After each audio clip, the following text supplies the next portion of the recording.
welcome to the second episode of Keep on Beeping, the one and only screencast on 1-bit music.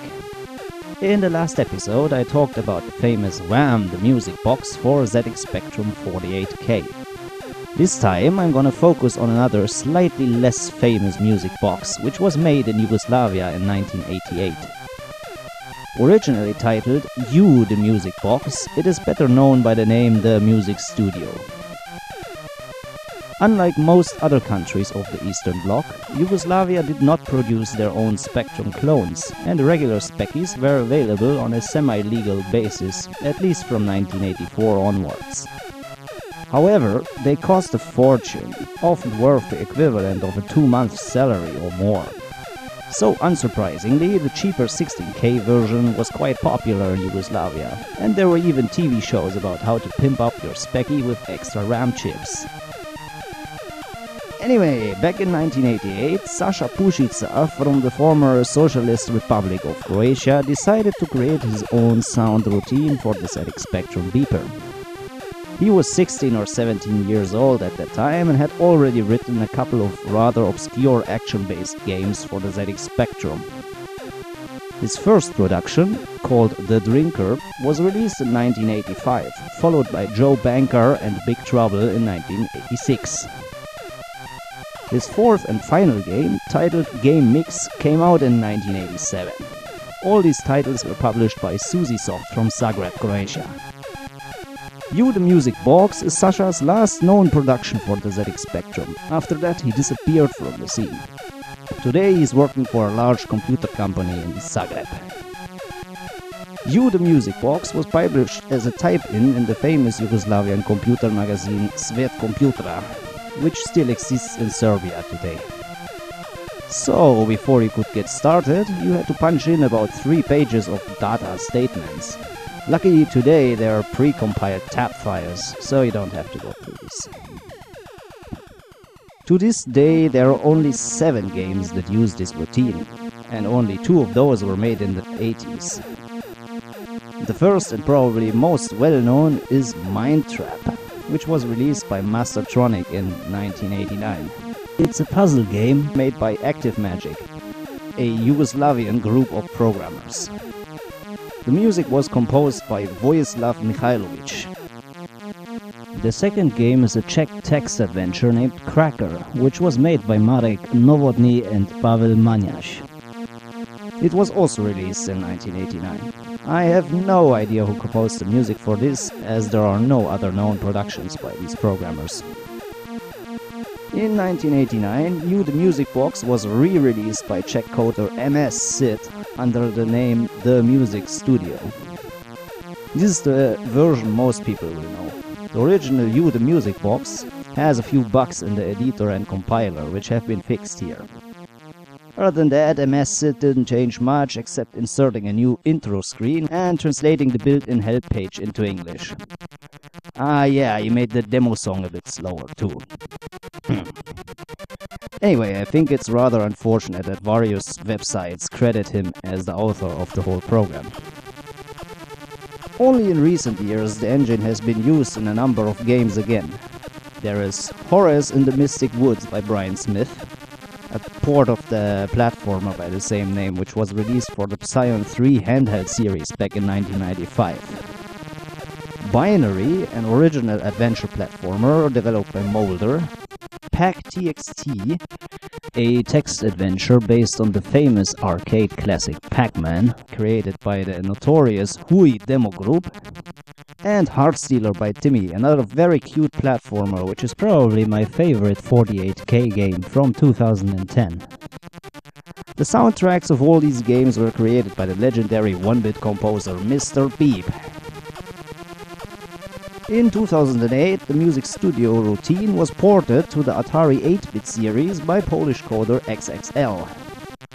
There are 2 Atari XL XE music demos named Beep'em and Beep'em 2 respectively, with music created by Mr. Beep and Factor 6. While the first one is Music Studio only, the second one also features music made with a number of other beeper engines. The ported Music Studio routine was used once more in Isora, a logic game with isometric graphics from 2009, also created by XXL. And a few days ago, Beep 'em All Part 3 was released, again with music from different Beeper engines, including the Music Studio routine. In 2010, XXL's engine port was ported again, this time to Commodore 64. It was used in a 512-byte intro named 512 Beeporgy, made by the Polish demo group Black Sun. The song used is Beeporgy by Factor 6, which is playing in the background this very moment. Take this, you stupid sit chip! The sound of You the Music Box is absolutely unique. Almost any other Beeper engine will produce either short, single pulses or a square wave. You the Music Box, however, generates something that is faintly reminiscent of a triangle wave. I don't have a clue how that even works technically.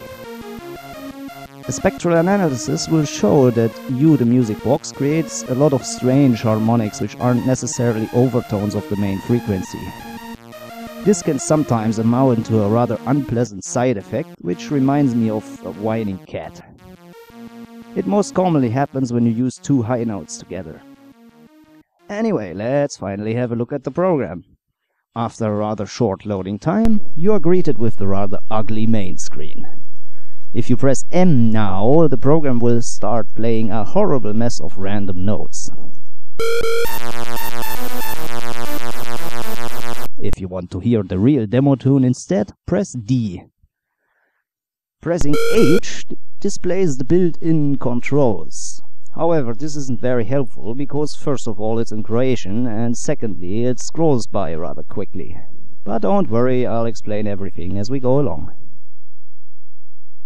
Pressing W brings you to the main workspace where initially you can see nothing. Before you start composing your song, you should clear the score by pressing 7 because there are notes from the demo present. To move left and right in the score, press P and 0 respectively. You can fast forward with the key O and fast rewind with the key 9. Well, at least in theory you can. Practically pressing 9 will crash the program. You can return to the beginning of the score at any time by pressing R. As usual, the lower half of the keyboard acts as a piano.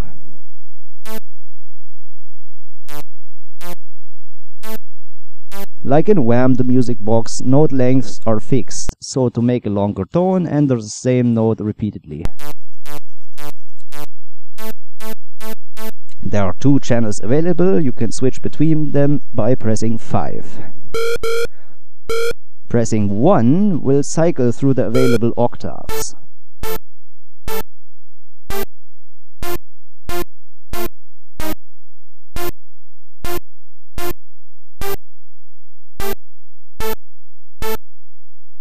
To insert a rest, press Enter. If you want to check what you are doing, rewind and press Q for slow play. Drums can be entered on both channels, the key for that is U. There are 12 different drums available. Press 2 to select the desired drum sound.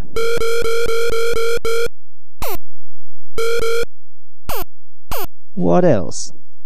Key 6 is used to change the song speed.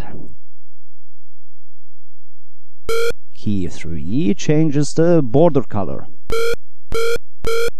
Now you can press T, which brings you back to the main menu, and then M to hear what you've done. What a surprise, it sounds like shit. Anyway, the save function will directly convert the song to a block of machine code, which you can load back later or use in your own programs. And that's all there really is to it.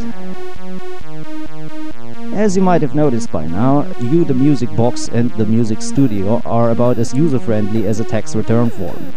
But fear not, there is hope. Luckily, the beeper routine is also included in Chris Cowley's Bipolar, which I already mentioned in the last episode. The engine is roughly the same as in the Music Studio. The main difference is that Bipolar uses a pattern-based layout, which allows for in-tune speed changes and usually saves some data space as well. Newer versions of Bipolar also include a magic 13th drum, which was present but inaccessible in the original E02 music box. Unlike the other drums, which are tom-like, this one is a noise drum. On the downside, drums can only be placed in channel 2 and not in both channels. Actually, I wasn't even aware that you can have 2 drums playing simultaneously in the original Specky version, so thanks to Mr. Beat for the hint. Okay, let's wrap it up. To be honest, E02 Music Box is a very limited program and not very pleasant to work with from a composer's point of view. However, it does have its strong points, namely the unique sound and the fact that it creates very compact song and player data, which makes it interesting for game soundtracks. So, if you're in for a real challenge, check it out! Well, that'd be all for today, folks. Hope you enjoyed and check back soon for more Beeper Madness.